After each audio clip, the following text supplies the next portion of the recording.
Okay, folks, it's a quick Wrestleride. I'm going to literally have a nice, safe little ride. I'm going to just ride in this empty parking lot. Don't get concerned. We'll all be okay. There's no one here. Okay, I know you can't see me right now. You're about to see my beautiful face.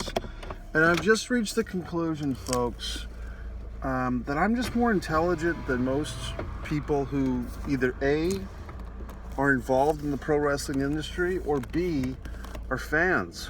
And I've come to this stunning conclusion after checking in on a nice group of folks in this TNA Impact kind of podcast chat-along thing after the Slammiversary 2020. And I don't want to pick on the people running the podcast. They seem very nice. But a couple of the chatters were very defensive when I just mentioned, hey, did they say anything about Tessa fucking Blanchard? You know, this woman that came into the promotion, emasculated all the men, took her fucking metaphorical scissors and chopped their testicles off, and beat Brian Cage, who now we're supposed to believe is this #1 contender to John fucking Moxley, who defends his title about 3 times in 4 months. And I mean, the disarray right now, and granted, yes, COVID, blah, blah, blah, but wrestling was fucked in the ass before that, folks. I'm sorry, the TARP era, as I call it, 2017 to 2020. We can't really say that, I mean, what was going on with pro wrestling before COVID, and thanks to our rat-eating friends or our bat-eating friends, in these fucking wet markets who fucked up the goddamn world. Thank you, assholes, by the fucking way. Which is sarcasm. The point of the matter is this, folks. Wrestling, the biggest thing that was going on with wrestling was there was all these different groups. So you had AEW, you had Impact, was still surviving like a cockroach. And you had fucking WWE fucking E with their NXT bullshit.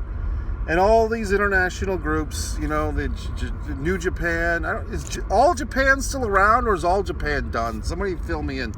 But the point of the matter is this, folks. I guess wrestling will always go on forever, which is good in a way, because the fan base are so loyal and so forgiving. These wrestlers, Joey Ryan doing this goddamn accusational tape. I mean, I watched about 2 minutes of it, but I didn't want to give the view time.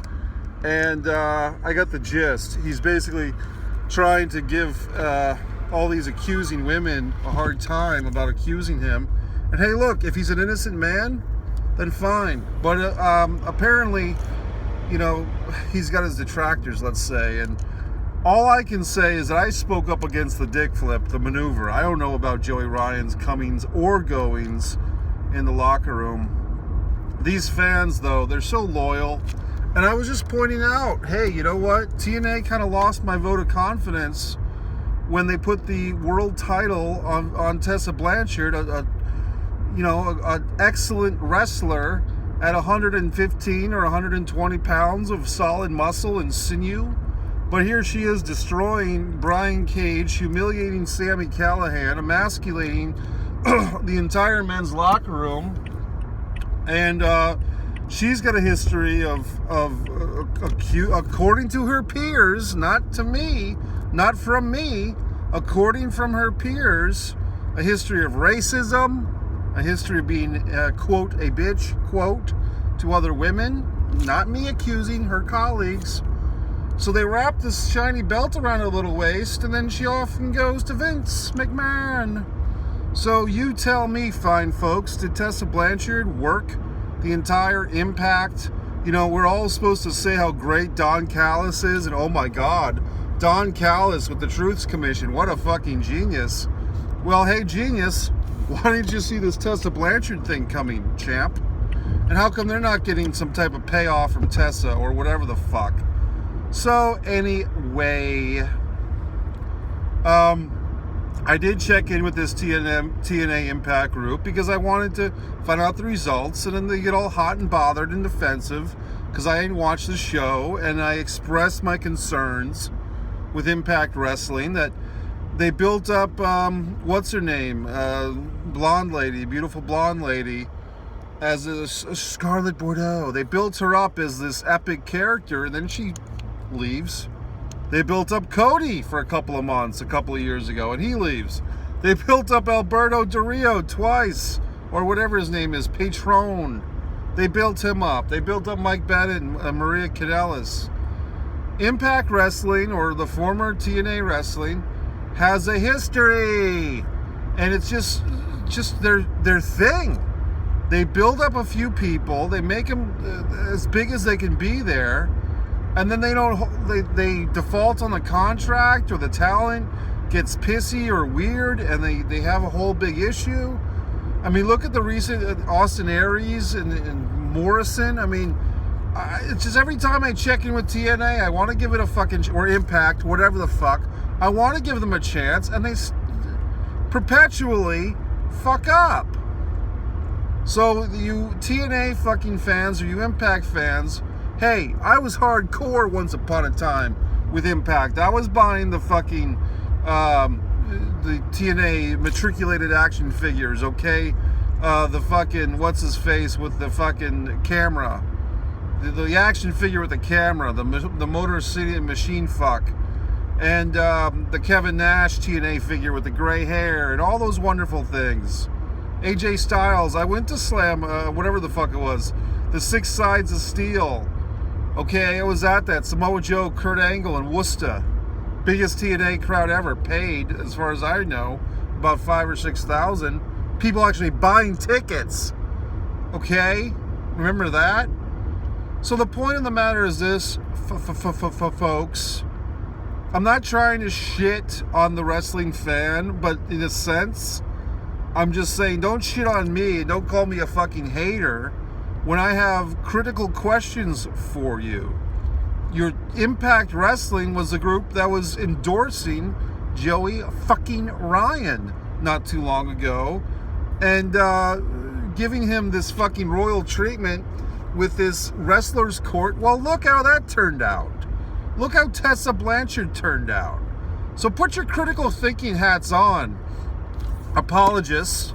Look, I'm the one that said, other wrestling promotions need to come up from the earth and do something. And I'm glad that AEW, and I'm glad that Impact even, and other groups are doing something to fight and defend.